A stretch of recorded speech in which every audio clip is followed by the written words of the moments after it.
I'd like to start with Yemen. Yeah. The Yemen truce, which has been renewed on the 2nd of June, ends in the 2nd of August.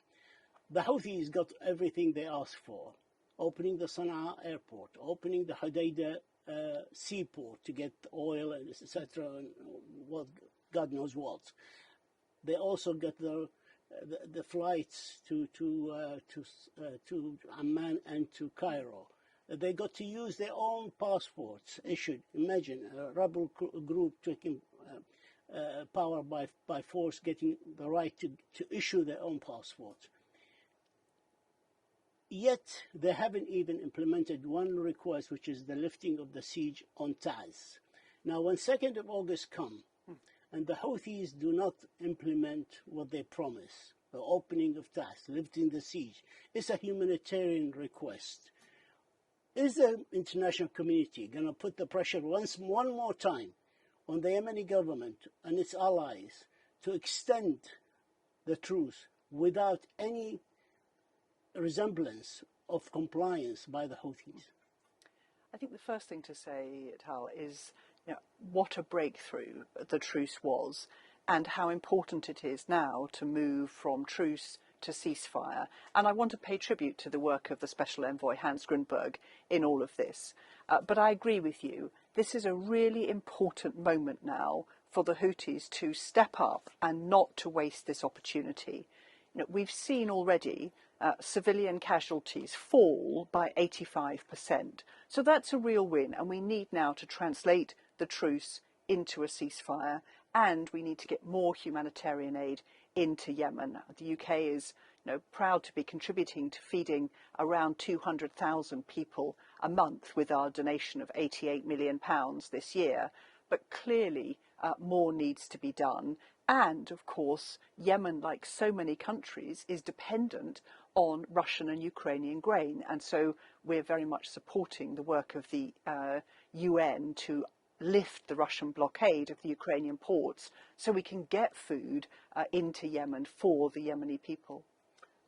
Talking about aid, just yesterday, Thursday, the Deputy Defense Minister of Saudi Arabia, Prince Khalid bin Salman, announced $600 million of aid to Yemen. Yeah. And yet we have nothing from the Houthis. Even the gradual lifting of the siege hasn't happened. And being the country that holds a pen on Yemen, we expect more in the future, hopefully. Safar. Yeah.